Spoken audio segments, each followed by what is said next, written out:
A Feast for Crows turns 20 years old today, and it is the strangest novel, in my opinion, in the A Song of Ice and Fire series. On my first read, it was probably my least favorite book in the entire series. For a while, it was my favorite book in the entire series. Right now, it's around the middle of the pack for me. It is a very, very weird text. It's the A Song of Ice and Fire book that was planned to exist the least, as it sort of spawned out of Martin taking so long to write A Dance with Dragons, and then realizing that parts of the story were done while other parts were nowhere near finished. So he decided to take those finished portions and spin off A Feast for Crows, which covers a lot of the story, but not several of the main characters who we have come to know and love. No Tyrion, no Jon, no Daenerys in this one, but what we do have is a thematically resonant book full of characters, both new and old, expected and unexpected, that creates this incredibly rich text that I love to examine. Not to be too egotistical, but I do think that my experience with A Feast for Crows does reflect that of most fans of Ice and Fire. First time readers and people who are more casually engaged with the series tend to pan A Feast for Crows. It is notably slower than the books that came before it, especially coming right on the heels of A Storm of Swords, where that book left off with so many different cliffhangers, specifically with Jon Snow in the North, especially just being elected Lord Commander, and then we don't see him save for one Sam chapter of this entire book.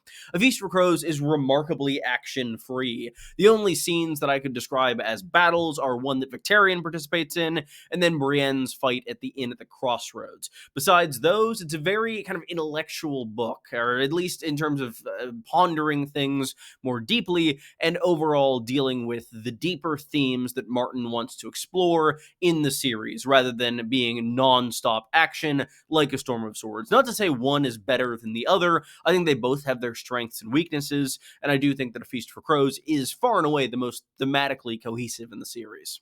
The main theme of A Feast for Crows, I would say, ties into the title, and I do think it is my favorite title in A Song of Ice and Fire, as The Feast for Crows is metaphorically the remnants of this war left behind by the previous three books. We've been so caught up in the action that has been just fast-paced throughout that entirety of the saga so far, that now we are left without the main players, but still dealing with the consequences. This is a novel about the common folk more than any other book in A Song of Ice and Fire. Brienne's perspective especially gives us a lot of insight into what exactly the War of the Five Kings has done to the everyman of the Seven Kingdoms. And I do think that that arc is one of the best written parts of the entirety of the series. The Broken Man speech delivered in one of Brienne's chapters is probably my favorite piece of writing in the entirety of the series, discounting John Connington chapters in their entirety, but I realize I'm a tad biased.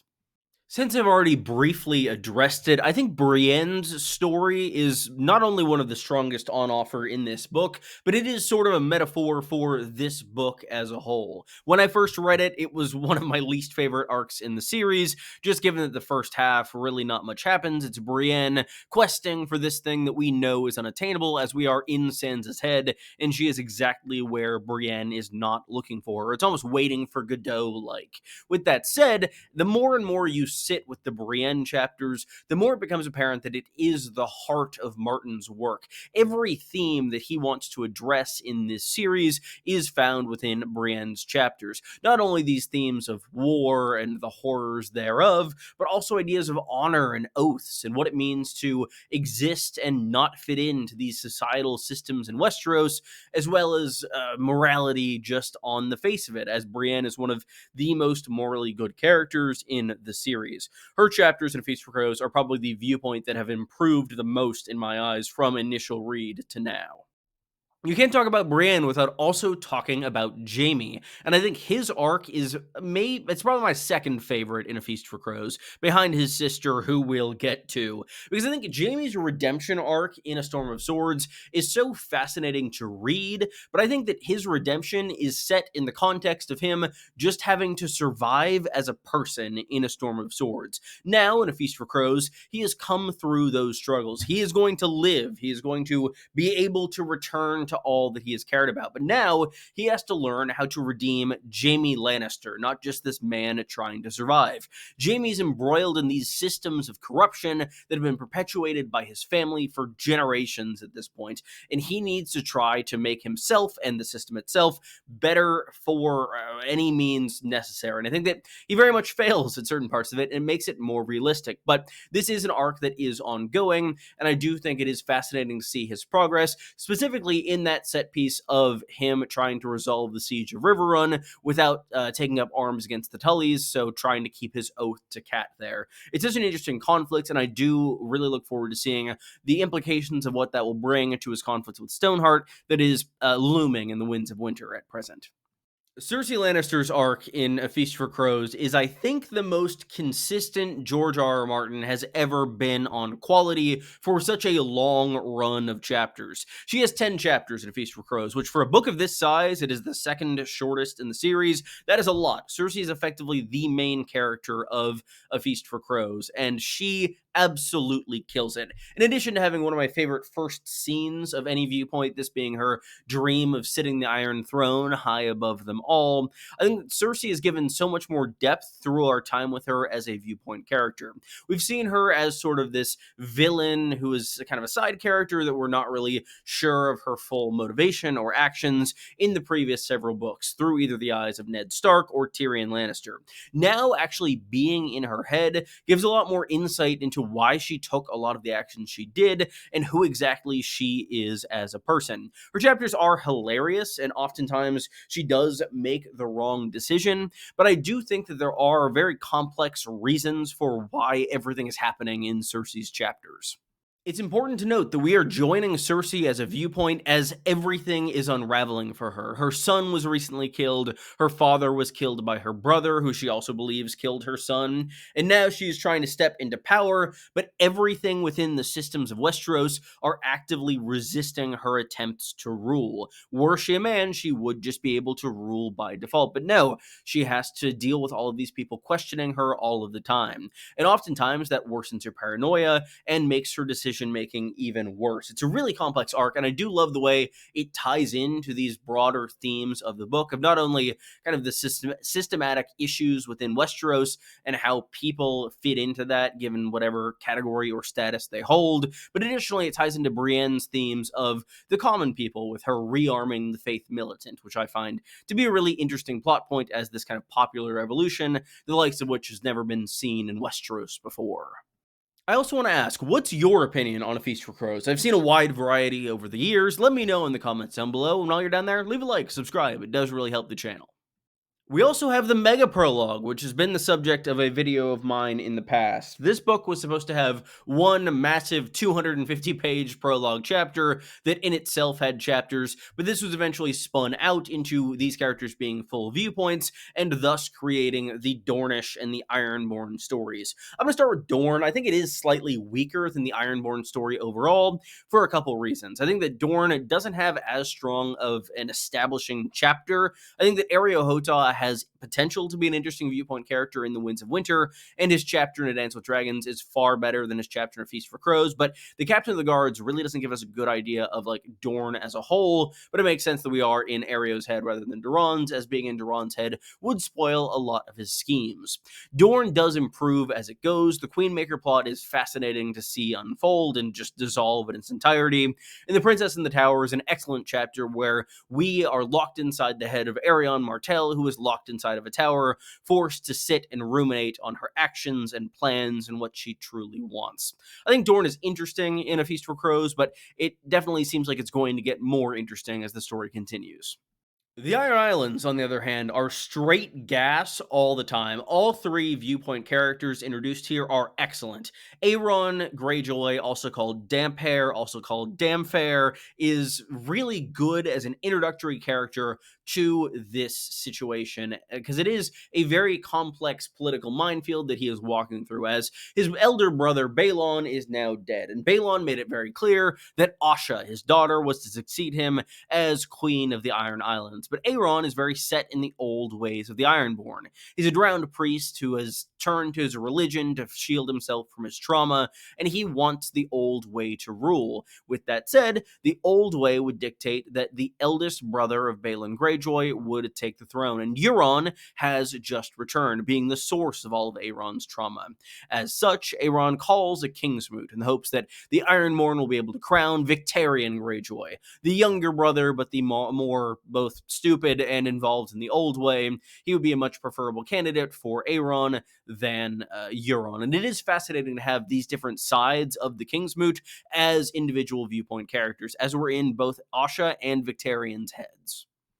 While looking at viewpoints and their stories generally, I find it's worth discussing why A Feast for Crows is no longer my number one favorite in the series. And it's because some of the stories on offer here don't quite feel finished. Samwell Tarly is a great example of this. I've gone on record in the past saying I'm not a big fan of his arc in A Feast for Crows. It not only feels like he's reverting from all of the character development he had done in A Storm of Swords, it feels like he really doesn't have a ton to do. He's going on this journey to eventually reach Old Town, and it just feels like he is getting an arc to get to an arc, but he doesn't really grow or change or see anything that impactful on the entirety of this journey.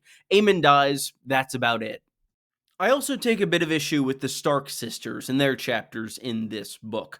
Arya Stark is the only viewpoint character in Essos. She's over in Braavos training with the Faceless Men, and overall, I don't really love those chapters, at least in this book. Her being the only character in Essos in this book that is so thematically focused on Westeros and the aftermath of this war and conflict just feels a bit jarring whenever we go back to Arya, and she's not enough of a focus in this book to make it feel like there is some larger through line, especially given the fact that she has 2 chapters in this same arc that do appear in A Dance with Dragons. It just sort of feels that this was what was finished by the time Martin wanted to put A Feast for Crows at the door, so both Sansa and Arya got included. Speaking of Sansa, while I do really like the chapters she has in A Feast for Crows, it feels like she doesn't really, or Martin doesn't really know what is going on with her in this instance, as she's just kind of observing events in the Vale, and she doesn't have a ton to do, as she's one of the characters who would have benefited the most from having a 5-year gap. I think these odds and ends, Sam, Arya, Sansa, are what hold the larger text of A Feast for Crows back for me. I love the Ironborn story. I love everything that's going on in King's Landing. I love Brienne's story. I quite like the Dornish story. But overall, these 3 characters feel kind of half-baked or like afterthoughts, and that is what makes me bump A Feast for Crows down from my first favorite to my third favorite in the series, still being one of my all-time favorite books, and still being the most thematically cohesive in the series, though I do think the most overall cohesive as a story does remain A Game of Thrones, as it is, I would say, the only book in A Song of Ice and Fire that is concretely structured with a beginning, a middle, and an end, and all revolving around pretty much a singular plotline. I do honestly think this book could have been even stronger if there was more focus on an area that is brought into the fore in the prologue chapter, that being Old Town. We only have 2 chapters in that location in A Feast for Crows, the first and the last, and they are pretty interesting and do establish this new setting pretty well. With this focus on Westeros specifically, and the south of Westeros even more specifically, I think having a perspective in Old Town would have made things a lot more interesting.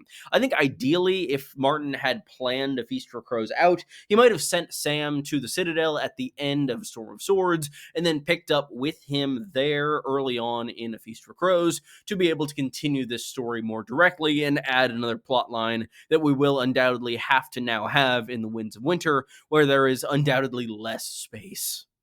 And also, in fairness, it doesn't introduce John Connington, so that's a point against it. I think A Feast for Crows being the least planned Ice and Fire book, as I said at the top, led to it being kind of the most authentic. It is so George R.R. Martin to me. His views on war are a massive part of his political stances and overall beliefs on the war. Of course, he very famously conscientiously objected to the Vietnam War. While he has said he would serve in World War II against an absolute evil, he does very much view war as something that makes monsters of people, and overall hurts the world and anyone impacted by it. In A Feast for Crows, we get to see that firsthand. Westeros is reeling from the war waged by these five kings, and it is the common people who are left picking up the pieces that are left over when the fighting is concluded, and above them all, circling crows ready for their dinner.